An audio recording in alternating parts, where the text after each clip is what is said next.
Good morning, and thank you for joining us in this Bringing the Zoo to You chat on pygmy hippos. It may look like Groundhog Day because you may remember me from shows like yesterday. I'm sure a lot of people feel like there's a little bit of Groundhog Day every day in this quarantine that we're going through. So again, I thank you for joining us. Today I'm here to talk to you about this cute little animal, the pygmy hippo. So this is a full-sized pygmy hippo. They are related to the larger Nile hippo. But as you can see, they are much, much smaller. Here we have our female Adele. She is going to be 44 years old this year. She's got a friend. What's the groundhog's name, Dana? Chester, I don't know. That was a fun reveal. Oh my gosh. So anyways, Adele was actually born here at the Brookfield Zoo. And then when she was, let's see, how old would she have been? When she was about 8 years old, she went to the San Diego Wild Animal Park for about 10 years and then returned back to the Brookfield Zoo after that. Unfortunately, she is our current only pygmy hippo now.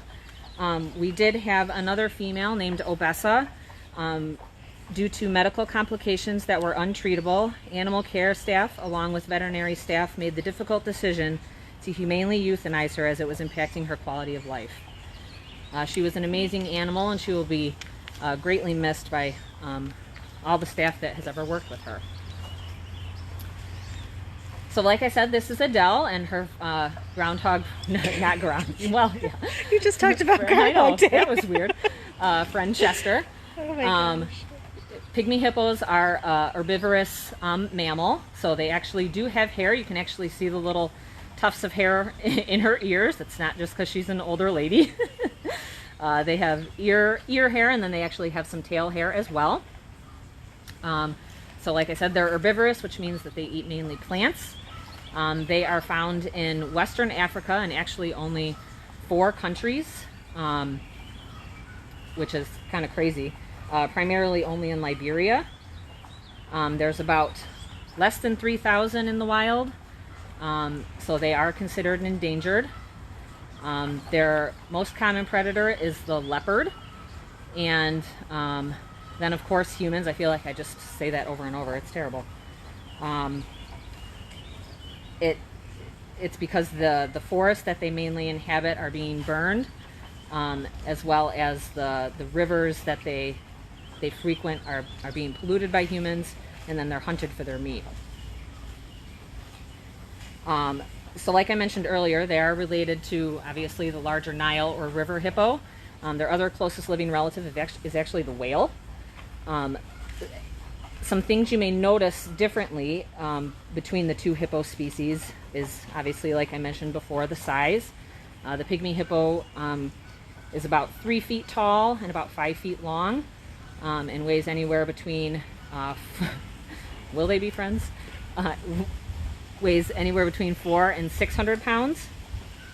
Some of the other differences are that the pygmy hippo is primarily solitary, whereas the larger Nile hippo lives in large groups.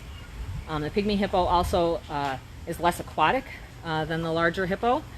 They live more on land, and in fact have their babies on land as well, whereas the Nile hippo has their babies in the water. Some of the things that you can notice, I can't decide if we'll be able to see it or not. Since they are a little bit less aquatic, their eyes are not as high set on their heads as the large Nile hippo. They're more side to side, and their feet are less webbed because they do less swimming. Boy, they are like best friends. But they do inhabit some rivers, so they do have the ability to close their ears and their eyes when they go underwater. I was asked yesterday what the coolest fact about rhinos are. So for me, for the pygmy hippo, it's actually a fact about their skin, and you can actually see it a little bit right now. I don't know if we have a good enough, if this phone's camera is good enough to see it, but they have very thin outer layer of skin that produces, it's called blood sweat. So it's just like this reddish kind of liquid that helps to act as a sunscreen. because that layer of skin is so thin, they can be a little bit prone to sunburn, so they produce this liquid to try to help against that. And actually you can kind of see on her jaw there, she has a little pink spot. It might just be where she rests often, but where her skin is already thin there, you can see that since she's been having some fun out in the sun, it's a little bit more pink than the rest of her body. What's she eating there? So her diet here, so in the wild they would eat mainly like water plants, fruits. They would forage on the forest floor. They are herbivores, so they eat only plants. So they get a grain, as well as they actually eat very similar to the rhinos, where they get leafies. Today it looks like she's got romaine, cucumber, and sweet potato, and pear. So they get a different fruit, a different veggie, a different starchy, and some greens every day. What kinds of sounds do they make? They don't make very many sounds. If they're in estrus, they'll kind of grumble, or if they are threatened, they might like growl. Not growl. I don't know how to describe it. Chester got scared. Chester. So someone wants to know if the groundhog hangs out with her often. This is the first time I've seen this groundhog here, but we do have frequent groundhogs along this north side of the pachyderm building. As you can see, a lot of our animals are fed close to the ground where some He's stealing the show. Some wild animals might take advantage of it. So we do try to be mindful of that and feed. We try not to leave food out without an animal out there. Does she have a pool? She does have a pool. Lynette can scan over and show you. There it is. Pan over. No, pan over. Whatever. Yes. So she enjoys that, but she actually enjoys mud wallowing more than swimming. So while swimming is good exercise for her, once we get into these hotter months, you'll often see her in her mud wallow, or it may actually be hard to see her in her mud wallow. She kind of looks like a rock. So, you said she's closely related, or not closely, but she's more related to whales than to, say, like an elephant. So why is she called a pachyderm? So like I said if you were able to catch our chat yesterday, pachyderm means thick-skinned. So now I only have already talked about the thin layer of skin, her outer layer of skin. The rest, you have multiple layers of skin, are very thick. So I don't believe they're quite as thick as the rhino skin, but again, they are difficult to penetrate with, like, say, a needle for vaccinations. How fast can pygmy hippos run? So they are more of a flight animal than their larger relatives, the Nile hippo, which are a little bit more confrontational. But they don't have to run very fast. Again, keep in mind that they live in a forest, so they're not going to be like zipping through the trees. It's a little bit more difficult to navigate in there. I honestly do not know the top speed of a pygmy hippo. I've never seen them move very fast here. So I will say you can kind of look at her body structure and see how well it's adapted to life in the forest. She's kind of streamlined up in the front, and then kind of pear-shaped out in the back. So similar to the tapir, if you were able to check out that chat when we did it, it allows them to really navigate the forest better with that body shape. How big are their teeth? You can see there her Well, large. of course, now we can see them. Yeah. That one incisor there is pretty big, probably 3 to 4 inches. The other ones are more structured for ripping plants apart. So those incisors, that's another difference from the larger Nile hippo, is the pygmy hippos only have one set of those incisors, whereas the Nile hippos can have 2 or 3. And those are primarily for show. They will open their mouth in a big yawn. Actually, both hippos will do this, open their mouth in a big yawn to show off how fierce and scary their mouths are, to warn away any adversaries. What's their life expectancy like? Their life expectancy is right around 30. So like I mentioned, we've got an animal who is much exceeding that here at almost 44 years old. And again, we can attribute that to the excellent care that she gets here, the veterinary attention, and animal care staff attention. Do you have to trim her toenails? We do not have to trim her toenails. In fact, we don't have to trim anything on her, which is nice. We do normal checks on them. We have a little training paddle that we've put in place, and we have some areas inside where we can... There's a noise that a pygmy hippo makes. We have some stalls inside that have nice bars in the front that we can access the animals through, so we can touch them all over and give their body a good close look. Do you ever train them so that they'll turn around so the videographer can see their face instead of their butt? Because every time I move, she moves. She is not trained for that. So what kinds of things do you train with? I can't talk today. The main thing that we do training with the pygmy hippos... She's leaving. You scared Chester away. I know. There we go. There's that face. There we go. She's so pretty. You're welcome. Training accomplished. The main training we do is just to be able to, like I said, be able to touch her all over and get a nice close look at her. Because their skin is thick, and they actually seem a little bit more sensitive than the rhinos. When we've tried to do trained hand injections for their vaccinations, they haven't responded quite as well. So just being able to look at their feet, look in their mouths, and check their skin all over. How often would a large animal like Adele go in for a physical?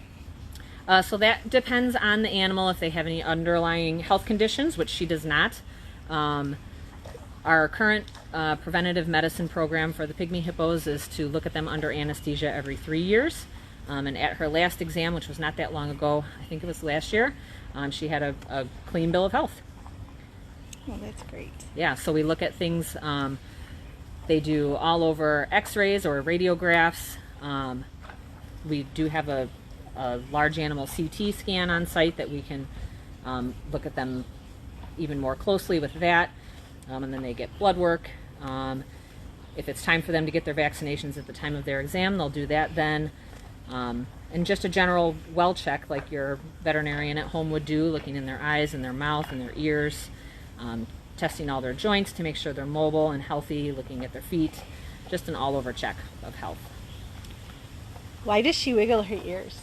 Oh, that's a good question. So, and you can kind of see it. She also secretes this like kind of whitish substance, which is pretty similar to the blood sweat. Stay tuned for Halloween edition. So it's just a secretion that helps lubricate their skin and again acts as like a sunscreen. So that's one of the main areas where they secrete it. So then she actually will wiggle her ears to help spread it around her body. Hi, how are you? Look at those teeth, aren't they impressive? Wow. I know. Got a good mouth check there. Healthy. What is her favorite treat? Again, melon. Everybody loves melon here. It's good. Yeah. Watermelon.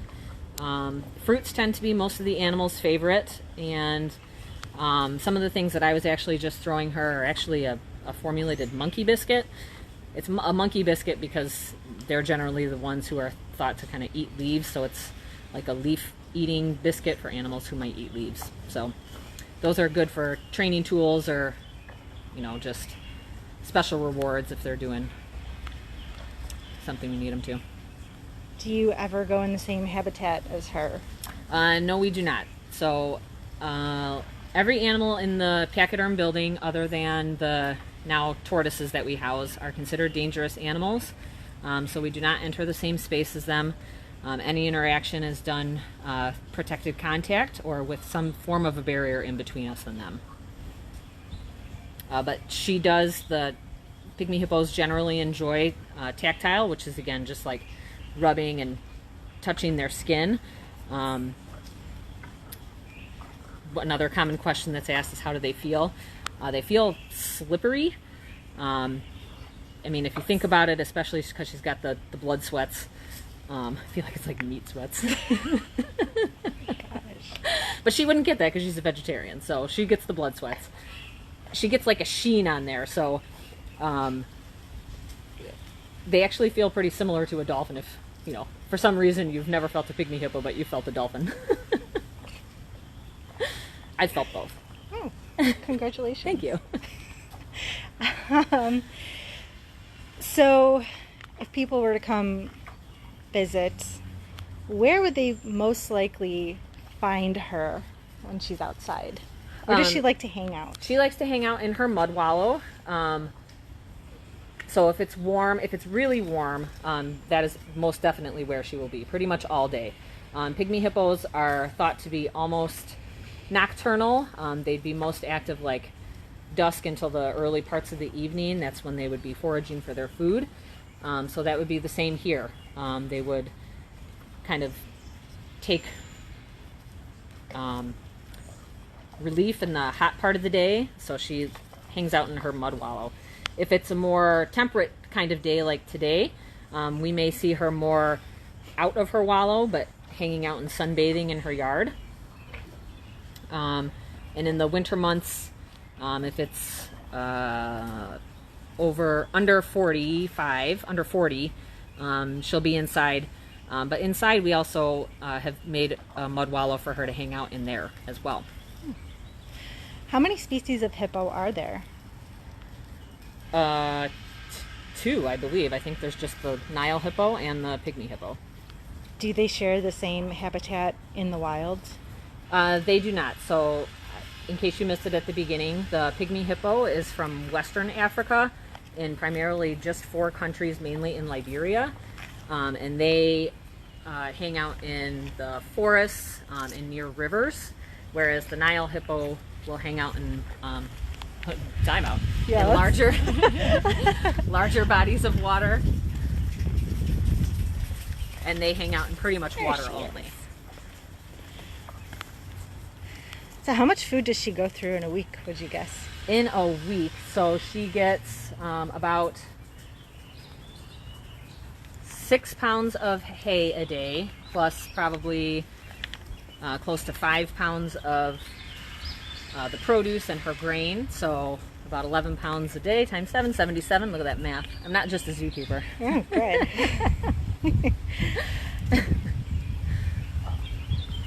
Does she have good eyesight or hearing? Or what's her, I guess, what's her best asset? Sense. You can't say that with what you're shooting right now. I know. I just realized that was the wrong thing to say. I apologize. Sorry, Adele. I think the pygmy hippo, they don't really have one sense that's stronger than another. Their eyesight has to be pretty good because of navigating, and their hearing has to be pretty good for navigating through the forests. You know, we kind of joked a little bit there, but their best asset, and kind of similar to the rhino, is that they have an ability to scent mark everywhere. So what they'll do is they'll urinate and defecate and actually fling that tail back and forth to help spread that all over the place so that other pygmy hippos may know that it's their area. I know. We talked a little bit yesterday about how rhinos have kind of squishy feet. Yes. What kind of feet do pygmy hippos have? So they're not as heavy, so they're not as squishy.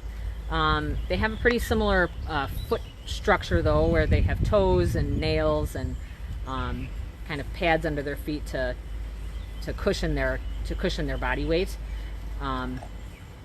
And again, because they are a little bit aquatic and because they kind of have to navigate in muddier territories, they do have a little bit of webbing in between their toes.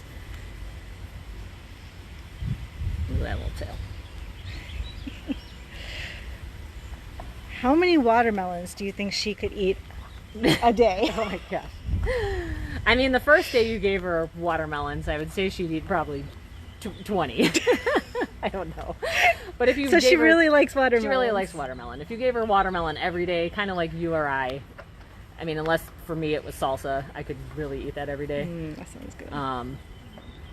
I'm sure she would kind of start turning her nose up at that. But we wouldn't give her 20 watermelons. We would not. No. That no, would. No. That That's would not a be- balanced diet. Yeah. That would not be in- healthy. We are in the balanced diet business. How many babies can hippo have at once? So they have normally one, but they can have two, and that's usually after a gestation. Again, like that means when how long the baby is in the mom's belly, for 6 to 7 months. Oh, that's not as bad as a rhino. No. Has she ever had any offspring? Oh, I don't know. Okay. I would guess. I don't want to speak on that. I don't That's know. okay. That's fine. I would guess yes, since she went to San Diego. I'm sorry, I'm not prepared with that. So- Not here. Okay, you get one question that you don't know. Per. That was it. No more. Help me out, guys. Oh, let's see. What other questions you guys have? I think I've missed a couple.